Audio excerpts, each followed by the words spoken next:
एक बार श्रद्धा विश्वास के साथ है हम लोग जयकारी करें। बोलिए श्री सद्गुरु महाराज की, श्री सद्गुरु महाराज की जय, श्री सद्गुरु महाराज की जय। अखंड मंडलाकारं व्याप्तं येन चराचरं तत्पदं दर्शितं येन तस्मै श्रीगुरुवे नमः। मंगलमूर्ति सद्गुरु मिलवै सर्वाधार, मंगलमय मंगलकरण विनवो बारंबार। धन्य धन्य सद्गुरु सुखद महिमा कही न जाय, जो कछु कहो तुम्हारी कृपा मोते कछु न बसाय। अव्यक्त रूप में सर्वत्र विराजमान परम प्रभु परमात्मा के स्वरूप परमाराध्य सद्गुरु महाराज के पावन पाद पद्मों में कोटि कोटि नमन। व्यक्त रूप में मंचासीन महर्षि में ही आश्रम कोप्पाघाट भागलपुर सिद्धपीठ से पधारे हुए संत मत के वरिष्ठ महात्मा डॉक्टर स्वामी पूज्यपाद विवेकानंद जी महाराज के श्री चरणों में कोटि कोटि नमन।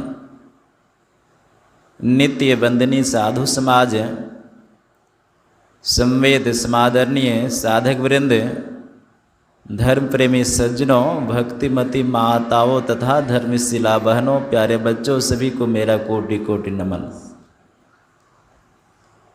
गुरु महाराज की वाणी में आया है, समय गया फिरता नहीं, झट ही करो निज काम, जो बीता सो बीतिया, अब हो गहो गुरु नाम। सद्गुरु कबीर साहब की वाणी में भी आया, काल करो सो आज कर, आज करो सो अब, पल में परलय होवेगी, बहुरी करोगे कब। हमारे जीवन में समय बहुत जल्दी से बीतता जा रहा है, घड़ी की सुई बहुत तेजी से चल रही है। जो बालक देखने में लगता था आज वो जवान हो रहा है, जो जवान थे उनके दाढ़ी बाल पक रहे हैं, और जो जिनके दाढ़ी बाल पक रहे थे वो आज मरणासन है। भगवान बुद्ध ने संसार के इस नश्वरता को देखते हुए उनके अंदर वैराग्य हुआ था। यद्यपि उनके जीवन में किसी का अभाव नहीं था, न घर परिवार, न धन संपत्ति, न पुत्र, न पत्नी, न और किसी धन संपत्ति का, न पद प्रतिष्ठा का, लेकिन संसार को उन्होंने बहुत निकट से देखा। संसार स्थिर नहीं है। परमराध गुरु महाराज ने कहा, शांति स्वरूप सर्वेश्वर जानो, शब्दातीत कही संत बखानो। एकमात्र स्थिर परम गुरु परमात्मा है और संसार में सभी अनस्थिर हैं, कोई स्थिर नहीं है। जाना एक दिन सबको होता है, आए हैं सो जाएंगे।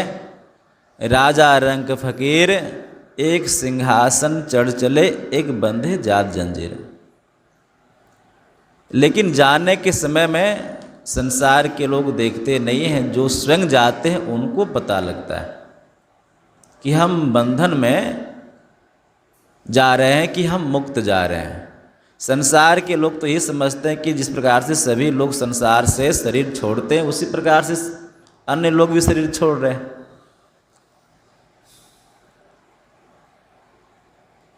विवेकानंद जी महाराज के संबंध में कहा जाता है, जब उनका शरीर छूटा था तो उनका मस्तक फट गया था। अब सही कहाँ तक बात है ये शोध का विषय है, लेकिन योगी महापुरुष लोग यह एक संकेत है। किसी के जीवन में कुछ हम आप कथा प्रसंग पढ़ते हैं, वह वही नहीं होता, उसके अंदर में कुछ रहस्य होता है, संकेत है। इसको कूट भाषा भी बोलते हैं। योगी महापुरुष लोग भी शरीर छोड़ते हैं, लेकिन इन हमारे शरीर में जो 9 इंद्रियां, 9 द्वार हैं, 2 आँख का द्वार, 2 कान का द्वार, 2 नाक का द्वार, 1 मुख और मलमूत्र करने का 1 द्वार, ये 9 द्वार से संसार के सभी लोग शरीर छोड़ते हैं, निकलते हैं शरीर से। जो योगी महापुरुष होते हैं इन 9 द्वारों से शरीर नहीं छोड़ते। विवेकानंद जी महाराज योगी महापुरुष थे। जब रामकृष्ण देव जी महाराज ने उनको प्रथम बार जब देखा था तो बहुत एक टकटकी लगाकर देखते रह गए थे। नरेंद्र का प्रारंभिक जीवन बहुत अलग ढंग से था। वो ईश्वर को नहीं मानते थे, बहुत तार्किक बुद्धि के थे, वो तीक्ष्ण बुद्धि के थे। उन्होंने रामकृष्ण देव जी महाराज से भी यही प्रश्न किया कि महात्मन, आप तो संसार में धर्म का प्रचार करते हैं, ईश्वर की भक्ति का प्रचार करते हैं, क्या आपने ईश्वर को कभी देखा है? रामकृष्ण देव जी महाराज बड़े सुलझे हुए महात्मा थे। उनके संबंध में कहा जाता है, आलू बैगन की सब्जी जिस प्रकार से होती है बूढ़े लोग भी खा लेंगे, नहीं जिनके दांत नहीं वो भी खा लेंगे आलू बैगन की सब्जी, उसी प्रकार से साधु का जीवन आलू बैगन की भांति उनका जीवन होता है। बड़े सुलझे महात्मा थे, बिल्कुल जीवन से संबंधित वो उदाहरण देते थे। वेद वेदांत का उदाहरण बहुत कम देते थे वो, वेद वेदांत को बहुत कम लोग पढ़े।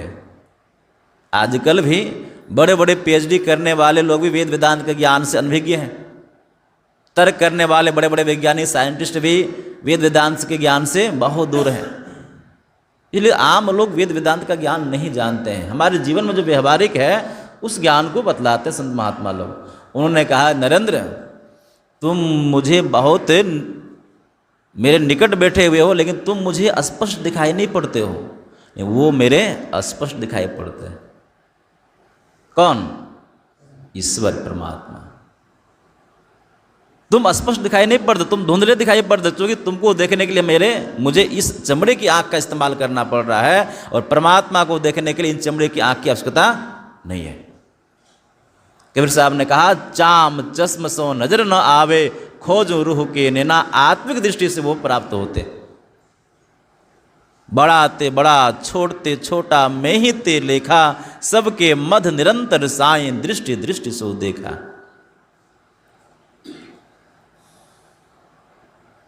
प्रभु वर्णन में आवे नाही। भगवान राम ने अपने गुरुदेव वशिष्ठ जी महाराज से पूछा था, गुरुदेव परमात्मा का स्वरूप क्या है? वो चुप हो गए। संसार में चुप रहना सबसे अच्छी दवा है। भगवान राम के गुरुदेव भी चुप हो गए। फिर पूछे भगवान राम, गुरुदेव आप चुप क्यों हैं? मेरे अंदर कुछ जिज्ञासा है, मैंने जिज्ञासा की है, आप बतलाइए परमात्मा का स्वरूप क्या है? जबकि भगवान राम स्वयं परमात्मा है, सगुण रूप में है। संसार को बतलाने के लिए कि संसार के लोग इस ज्ञान को समझे, संत महात्मा को संसार से के सामने उपदेश देने की आवश्यकता नहीं है, लेकिन संसार के लिए उपदेश करते हैं, अपने लिए उपदेश की आवश्यकता नहीं है उनको। एक बार पूछे चुप रहे, 2 बार पूछे चुप रहे, तीसरी बार भगवान राम रोने लगे, गुरुदेव मुझसे कोई गलती हुई है। जब भी मैं आपके सामने बैठता था आप बड़े प्रसन्न रहते थे, सारे जिज्ञासाओं का समाधान करते थे, आज आप बिल्कुल चुप हैं। वशिष्ठ जी महाराज ने कहा, राम तुम्हारे प्रश्न का मैं उत्तर दे रहा हूँ। जिनके संबंध में तुमने पूछा है वह वचन का विषय नहीं है। राम स्वरूप तुम्हार, वचन अगोचर बुद्धि पर, अविगत अकथ अपार, नेति नेति नित निगम कह। वेद में शक्ति नहीं है कि वह परमात्मा के स्वरूप को स्पष्ट वर्णन कर सके। कबीर साहब से भी किसी ने पूछा, महात्मन आप भी सत्संग का प्रचार करते हैं, धर्म का उपदेश करते हैं, परमात्मा के स्वरूप का आप बखान करते हैं, परमात्मा कैसे हैं आप बताइए। वो मुस्कुराते हुए कहा, जस कथिए तस होत नहे, जस है तेसा सोय, कहत सुनत सुख उपजे और परमारथ हो। जैसा वो है वैसा कहा नहीं जा सकता, फिर क्यों कहते हैं आप लोग? वो कहते हैं रे पागल, कहने और सुनने में सुख लगता है। परमात्मा जैसे है वैसा कहा नहीं जा सकता है। कोई गूंगा व्यक्ति है, सूरदास जी महाराज ने कहा कोई गूंगे व्यक्ति हैं और उनको गुलगुला खिला दीजिए। गुलगुला समझते हैं? गाँव देहात की भाषा, गुड़ से बनता है गुलगुला, मतलब गुड़ खिला दीजिए उनको और उनसे पूछिए कि गुड़ का स्वाद कैसा है। वो तो गूंगा व्यक्ति, वो क्या बता पाएगा? पढ़े लिखे लोगों से पूछेंगे नमक खाते, नमक का स्वाद बताइए हमको, वो कहेंगे अधिक से अधिक नमकीन लगता है। नहीं, उनका स्वाद बखान नहीं कर सकता है। उसी प्रकार जब हम इस संसार के भौतिक ज्ञान का स्वरूप ठीक ठीक बखान नहीं कर सकते हैं, वो तो सूक्ष्माति सूक्ष्म इंद्रियातीत है, फिर हम इंद्रियों के द्वारा उनका वर्णन कैसे करेंगे? उन्हीं के संबंध में अभी आप लोगों ने पाठ में सुना, काकभूषण जी महाराज और गरुड़ जी महाराज का संवाद। अंतिम फैसला सुनाते हैं। आज ध्यान साधना शिविर का अंतिम दिन है। पूज्यपाद स्वामी नित्यानंद जी महाराज कहा करते थे, शिविर का समापन होता है, साधना की समाप्ति कभी नहीं होती। हमारे परमराध गुरु महाराज के वचन में आया है भगवान बुद्ध के संबंध में कि उनको 550 बार जन्म लेना पड़ा, साधना के जन्म। अब विचार कीजिए, 550 बार, मतलब उनसे पूर्व वो पहले से साधना करते आ रहे थे। अन्यथा एक ही समय वैराग्य होकर पुत्र और पत्नी को छोड़कर घर से निकल जाएंगे कोई लोग? कभी निकल नहीं सकता है। विषय का भोग इतना दलदल है, कोई निकल नहीं सकता है। लेकिन जिनके अंदर भक्ति का संस्कार है, वो जिस प्रकार से चिंगारी माचिस के तिल्ले में घर्षण करते हैं, भक्त से जल उठता है, उसी प्रकार से वह समय परिस्थिति, वह समय आता है, उसी समय साधक के अंदर में वैराग्य उत्पन्न होता है। संसार की कोई शक्ति उसको रोक नहीं सकते। आप यहाँ पर एक संत की तस्वीर देखते हैं, महर्षि रमन, आधुनिक संत हैं वो। डॉक्टर राजेंद्र प्रसाद जब हमारे देश के प्रथम राष्ट्रपति बने, उनके समय के वो महात्मा हैं। आंदोलन में, भारत की आज़ादी में उनका बहुत योगदान है। महर्षि अरविंद, जो महर्षि अरविंदो के नाम से जाने जाते हैं, पहले उनका नाम था अरविंद घोष। इतिहास में पढ़ेंगे आप अरविंद घोष, लेकिन वो आध्यात्मिक जीवन उनका महर्षि अरविंद के नाम से विख्यात हुए। ये साले भारत की आज़ादी में बहुत सहयोग किए हैं। तो जब वो राष्ट्रपति बन गए डॉक्टर राजेंद्र प्रसाद, तो अपने पुराने साथी की खोज किए। वो महर्षि रमन किधर हैं, दक्षिण भारत के संत थे वो। तो खोज करते करते एक बार वो गए वहाँ उनके आश्रम पर। उनका जीवन बड़ा ही अलग था, संसार के लोग पहचान नहीं पाते थे। उनकी रहने गहने, बहुत वस्त्र भी बहुत कम पहनते थे, वो पड़े रहते थे आराम से, लोग पागल समझते थे उनको। तो उनसे डॉक्टर राजेंद्र प्रसाद ने वार्तालाप की, महात्मन आप महात्मा बन गए, पहले हमारे सहयोगी थे, लेकिन बापू गांधी जी से आप मुलाकात क्यों नहीं करते हैं? वो भी महात्मा है।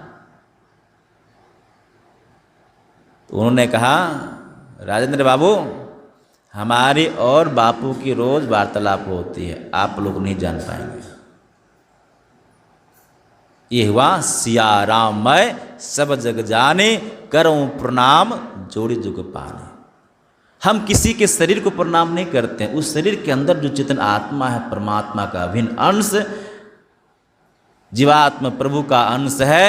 जिस अंश नभ को देखिए, घट मठ प्रपंच न जब मिटे नहीं, अंश कहना चाहिए। ईश्वर अंश जीव अविनाशी, चेतन अमल सहज सुख राशि, परमात्मा का अभिन्न अंश है। इस शरीर को कोई प्रणाम करता तो इस शरीर से चेतन आत्मा निकलने के बाद घर के लोग उनको श्मशान घाट पहुंचा देता है। कोई शरीर से प्रेम नहीं करते। हम आप अज्ञानतावश बोलते हैं कि शरीर से प्रेम करते हैं। यदि शरीर से प्रेम करते तो घर के कहत सवेरे काढ़ो भूत होए घर खाइए। संसार समाज के लोग कहते हैं जल्दी इसको खाट से नीचे उतारो, घर से बाहर करो, भूत होकर खा जाएगा घर के लोगों को। जा दिन मन पंछी उड़ जाइए, ता दिन तन तरवर के सभी पात झड़ जाइए। उस परम रूप परमात्मा की भक्ति के लिए काकभूषण जी महाराज ने अंतिम बात वो उन्होंने सुनाई। वो कहते हैं मैं अपनी बात नहीं सुनाता हूँ, संत महात्मा लोग अपनी बात कभी नहीं सुनाते। जो संत जब वर्तमान में रहे हैं वो अपनी बात कभी नहीं सुनाए हैं। वो उनसे परवर्ती जो संत हो गए हैं, जिनसे कल्याण जीव संसार का हुआ, उनकी बात सुनाते हैं। वो कोई अपनी बात कहेंगे तो बात मानेंगे? कोई नहीं बात मानेंगे। उदाहरण चाहिए सबको। तो सुनाते हैं शिव, अज, शुक, सनकादिक और नारद, और आदि कर देते हैं वो, सनक आदि। शिव कौन है आप जानते हैं, शिव के संबंध में आप जानते हैं। शिव की वाणी हम लोग प्रातःकाल पूज्य बाबा के मुखारविंद से सुन रहे थे, योग सिद्धोपनिषद से। विंदुनाद महालिंगम शिव शक्ति निकेतनम देहम शिवालयम प्रोक्तदम सिद्धम सर्वदेही नाम। हम आप जो बाहर में पत्थर का जो शिवलिंग की उपासना करते हैं वह प्रतीकात्मक है, वास्तविक तो इस शरीर के अंदर में शिव और पार्वती विराजमान है, बिंदु और नाद के रूप में। हर एक साधक, हर एक योगी, हर एक महात्मा, हर एक गृहस्थ जो भक्ति के मार्ग पर चलने वाले हैं, सभी लोग शिव और शक्ति की उपासना करते हैं। लेकिन वहाँ पर हम आप उसको अलग रूप में जानते हैं। हमारे गुरुदेव की वाणी में है, बिंदु नाद विधि ध्यान नाद विधि सरल सरल जग में परचारी सब संतन की बड़ी बलिहारी। सभी संतों ने यही काम किए। भगवान बुद्ध जब अंत साधन कर रहे थे, परमात्मा का दीदार नहीं हो रहा था, बहुत व्याकुल थे, हड्डियां निकल गई। इसी मगध क्षेत्र में फल्गु नदी के किनारे, जहाँ पर आज भगवान बुद्ध का मंदिर है,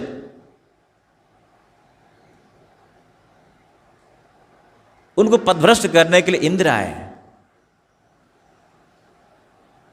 साधना काल में दो प्रकार की शक्ति, तामसिक शक्ति और दैविक शक्ति, दोनों पथभ्रष्ट करते। यदि सदगुरु का सहारा नहीं हो तो साधक पथभ्रष्ट हो जाते हैं। लेकिन पूर्व जन्मों की संस्कार, दैविक शक्ति, इंद्र का भी प्रभाव उनके ऊपर नहीं पड़ा है।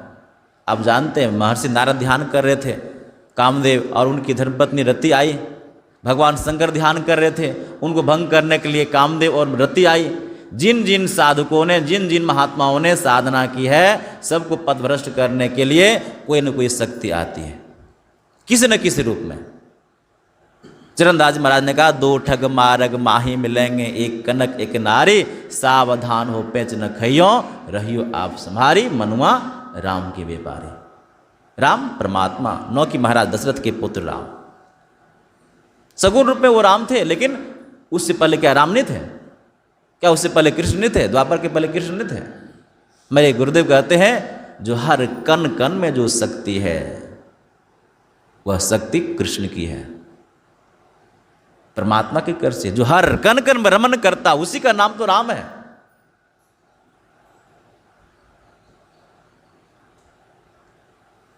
तो बिंदु और नाद के रूप में हम आपके अंतःकरण में भगवान शंकर, माता पार्वती विराजमान है। उसकी साधना करने के लिए काकभूषण महाराज कहते हैं, भगवान शंकर का जो विचार बना है, जो उनकी राय बनी है, जो उनका मत बना है, मैं वो सुनाता हूँ। भक्तों में सिरमौर महर्षि नारद, उनकी जो राय बनी है, भगवान ब्रह्मा जी सृष्टि करता है, सनकादिक आदि संत वे हैं, सनक, सनंदन, सनातन और सनत कुमार, 4-5 साल की अवस्था में रहने वाले, नंग धड़ंग रहने वाले जीवन मुक्त संत वे। इन सभी संतों और भगवंतों और ऋषि महर्षियों का जो विचार है वो सुनाते हैं। सब कर खग मत नायक येहा, नायक खग के नायक खगेश, गरुड़ जी को कहा गया है, हे नायक, हे मेरे ईश्वर, हे मेरे राजा। सभी संत भगवंत भक्तों का एक ही विचार बना है, करिए राम पद पंकज नेहा। वह राम कौन? आजकल राम पर बहुत सारे राजनीतिक होते हैं, बहुत सारे तर्क होते हैं। आजकल तो राम के ऊपर ही प्रश्न चिन्ह लगाते हैं कि राम तो हुए ही नहीं थे। ठीक है, वो राम नहीं हुए थे, लेकिन जिसके कारण से तुम्हारी श्वास चल रही है उस राम को तुम मानो। मैं नहीं, मेरा नहीं, या मैं किसी का है दिया, छीन लेगा कब इसे इसका पता हमको नहीं। मैं नहीं, मेरा नहीं, या तन किसी का है दिया, छीन लेगा कब इसे इसका पता हमको नहीं। मैं नहीं, मेरा नहीं, यह मन किसी का है दिया, छीन लेगा कब इसे इसका पता हमको नहीं। होश कर चेतो सवेरे, संत महात्मा लोग कहते हैं कि सचेत हो जाओ। श्वास की मत आस कर, जिस श्वास को हम आप लेते हैं फिर छोड़ते हैं, वह फिर बाहर निकले कि न निकले किसी को पता नहीं। संत से भी सत समझ, जीवन किसी का है दिया। ये संपूर्ण जीवन हम आपका जो है किसी का दिया हुआ है, इसको बर्बाद नहीं करना चाहिए। शरीर मिला है, संसार का काम करना होगा। मेरे गुरुदेव ने कहा, जीवन बिताओ स्वावलंबी, भरम भाड़े फोड़कर, संतों की आज्ञा है ये मैं ही, मात धर चल छोड़कर। जीवन है, शरीर है, शरीर माता के कारण से, पिताजी के कारण से, मेरे शरीर से बहुत लोगों का संबंध है। भाई बंधु, कुटुंब, परिवार, घर, समाज, संसार, पूरे राष्ट्र, पूरे विश्व के समुदाय एक परिवार है।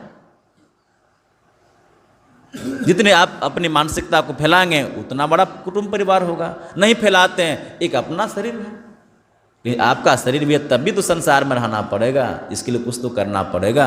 इसलिए संसार के कर्तव्यों को पालन भी करना है, और जिसके लिए जीवन मिला है वह काम भी करना है। संत महात्मा लोग यह नहीं बतलाते कि तुम घर परिवार को छोड़ दो, विरक्त बन जाओ, सन्यासी बन जाओ। 4 आश्रम है, ब्रह्मचर्य आश्रम, गारस्थ आश्रम नहीं, और वानप्रस्थ आश्रम और संन्यास आश्रम, जिनके अंदर पूर्व जन्मों का संस्कार है। एक ही बार छलांग मारता है, सीधे संन्यास आश्रम पहुंच जाता है। विवेकानंद जी महाराज से किसी ने पूछा, स्वामी जी आप तो वेदांत की बात करते हैं, आपकी वेदांत में तो 4 आश्रम की चर्चा है, ब्रह्मचर्य आश्रम की चर्चा है, गृहस्थ आश्रम की चर्चा है, वानप्रस्थ आश्रम की चर्चा है, फिर संन्यास आश्रम में, फिर आप सन्यासी क्यों बन गए? आप गृहस्थ धर्म को क्यों नहीं अपनाए? उन्होंने कहा, हनुमान जी जब लंका जा रहे थे, साधारण लोग नहीं जा पाए। जब वो जा रहे थे उनके पास अपार शक्ति थे। पर्वत पर चढ़े, एक ही बार जय श्री राम का नाम लिए और एक बल लगाए, एक बार उछल के वहां पहुंच गए। जामवंत जी महाराज कहाँ जा पाए? बूढ़े हो गए थे। बोले कि मैं जाऊंगा, पता नहीं वापस आ पाऊंगा नहीं आ पाऊंगा। बाकी उनके और बहुत सारे साथी लोग से नहीं गए। हनुमान जी के पास शक्ति तो वो चले गए। उसी प्रकार जिनके अंदर में बहुत जन्मों का संस्कार आता है, ब्रह्मचर्य आश्रम से एक ही बार छलांग मारता है, कहाँ पहुंच जाता है? संन्यास आश्रम। क्यों कर गृहस्थ आश्रम को अपनाएंगे? लेकिन सभी चाहेंगे कि नहीं गृहस्थ आश्रम को छोड़कर चले जाएं, वो संभव नहीं है। सन्यासी लोग भी गृहस्थ आश्रम के ऊपर ही आश्रित रहता है। गृहस्थ लोग अन्न नहीं देंगे, सन्यासी खाएंगे क्या? नहीं। इसके लिए गृहस्थ आश्रम में जो धर्म है बहुत मजबूती के साथ रहना है। यदि गृहस्थ आश्रम के आश्रमी लोग जो है सदाचार का पालन करेंगे, पंचशील का पालन करेंगे, उन्हीं के यहाँ राम जैसे पुत्र उत्पन्न होते हैं। उन्हीं के यहाँ स्वामी विवेकानंद जी महाराज जैसे बच्चे जन्म लेते हैं। उन्हीं के यहाँ हमारे परमराध गुरु महाराज जैसे भी रामानुग्रह लाल जन्म लेते हैं। आगे चलकर महर्षि परम जी महाराज के नाम से विख्यात होते हैं। गृहस्थ सदग्रस्त नहीं होंगे तो संत महात्मा आएंगे कहाँ से? इसलिए जो जिस धर्म में है, जो जिस आश्रम में है, अपने अपने आश्रम का परिवहन धर्म के अनुसार से करना चाहिए। विशेष नहीं बोलते हुए परमात्मा की उपासना, जिनके बारे में करिए राम पद पंकज नेहा, वह परमात्मा की भक्ति है क्या, उनका रहस्य क्या है, इन सभी सब के बारे में, गूढ़ विषय के बारे में हम लोग पूज्यपाद डॉक्टर विवेकानंद जी महाराज के मुखारबिंद से सुनेंगे। हम लोग शांत भाव से उनके उपदेश को सुनेंगे। बोलिए श्री सद्गुरु महाराज की जय।